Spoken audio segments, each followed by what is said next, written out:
Hello दोस्तों, welcome to stock view. आज हम बात करने वाले हैं केमिकल सेक्टर स्टॉक्स के बारे में। अगर आप वीडियो को पहली बार देख रहे हैं तो वीडियो को लाइक कीजिए। रेगुलर अपडेट्स के लिए चैनल को सब्सक्राइब कीजिए। तो स्टॉक का नाम है दीपक नाइट्राइट। काफ़ी टाइम से हमें इस स्टॉक में गिरावट देखने को मिल रही है। तो जैसे कि हम देखते हैं कि एक साल का रिटर्न -10.45% है। कंपनी ने कैसा परफॉर्म किया है 5 साल में देखते हैं। 5 साल में 657% का मैसिव रिटर्न दिया है। कुछ समय से स्टॉक ने परफॉर्म नहीं किया है। एक टाइम में ये स्टॉक 3,000 रुपये पे मिल रहा था, पर आज की डेट में ये 1934 रुपीज पर मिल रहा है। ऊपर से काफी डिस्काउंट पर अवेलेबल है ये स्टॉक। तो दोस्तों, कंपनी के बारे में आपको पता ही होगा। कंपनी सोडियम नाइट्रेट में मार्केट की लीडर है। 75% मार्केट कैप इसी कंपनी के पास है। अगर हम कंपनी के मार्केट कैप देखेंगे तो 26,000 करोड़ की मार्केट कैप है। अगर हम स्टॉक के पी देखेंगे तो 29.8 है, जबकि इंडस्ट्री का पी है 27.8। तो ये बहुत ही अच्छे वैल्यूएशन पे मिल रहा है। अगर हम कंपनी के आरओसी देखेंगे तो 44.5%, और अगर हम कंपनी के आरओई देखेंगे तो 37.4। और ये कंपनी की सबसे अच्छी बात ये है कि कंपनी डेट फ्री है। तो दोस्तों, हम लोग देखते हैं कंपनी के प्रॉफिट एंड लॉस के बारे में। अगर हम कंपनी के सेल्स के बारे में देखते हैं तो लगातार एवरी ईयर कंपनी का सेल्स बढ़ रहा है।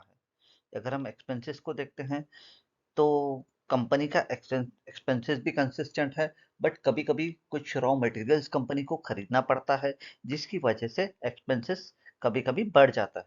अगर हम ऑपरेटिंग प्रॉफिट मार्जिन देखते हैं तो year on year operating profit margin भी इंक्रीज हो रहा है। जैसे कि आप मेरे स्क्रीन पर देख सकते हो कि मार्च 2015 में 11%, उसके बाद 12%, उसके बाद 10%, उसके बाद 12%, उसके बाद 16%, उसके बाद 24%, उसके बाद 29%, उसके बाद 24%। तो दोस्तों, मार्च 2022 में आप देखोगे कि ऑपरेटिंग प्रॉफिट मार्जिन 2021 से कम हुआ है। रीजन है बढ़ता इन्फ्लेशन और रॉ मटेरियल का कॉस्ट। अगर आप नेट प्रॉफिट को देखेंगे तो year on year net profit भी इंक्रीज हो रहा है। अब हम देखते हैं कि compounded sales growth, compounded profit growth और रिटर्न ऑन इक्विटी। अगर हम कंपाउंडेड सेल्स ग्रोथ देखते हैं तो 5 साल का कंपाउंडेड सेल्स ग्रोथ है 38%, 3 साल का 36% और ट्रेलिंग 12 मंथ्स का 23%। अगर हम कंपाउंडेड प्रॉफिट ग्रोथ को देखते हैं तो 5 ईयर्स का 87%, 3 ईयर्स का 82% और ट्रेलिंग 12 मंथ्स का -19%।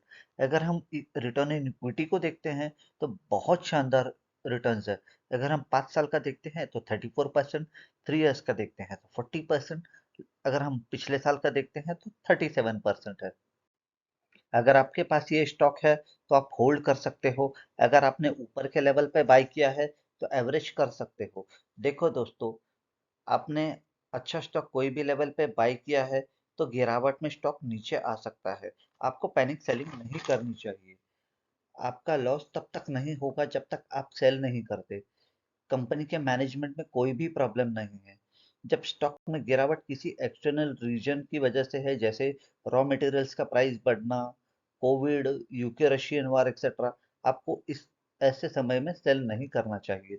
दोस्तों, अब इन्फ्लेशन बढ़ रहा है, जिसकी वजह से कंपनी का प्रॉफिट मार्जिन और ऑपरेटिंग मार्जिन घट रहा है, जिसकी वजह से नेट प्रॉफिट में कमी आ रही है और स्टॉक परफॉर्म नहीं कर रहा है। ये सब टेम्पररी है दोस्तों। ये इन्फ्लेशन हमेशा के लिए नहीं रहेगा। जब इन्फ्लेशन कम होगा तो ऑपरेटिंग प्रॉफिट मार्जिन बढ़ेगा, तब ये स्टॉक परफॉर्म करेगा। अगर स्टॉक में आप फ्रेश एंट्री लेने का सोच रहे हो तो Q4 के रिजल्ट तक वेट कीजिए। तो शायद मई 11 को Q4 का रिजल्ट डिक्लेयर होने वाला है। तो दोस्तों, आज के लिए इतना ही रखते हैं। मिलते हैं किसी और वीडियो में। तब तक के लिए टेक केयर। Bye bye.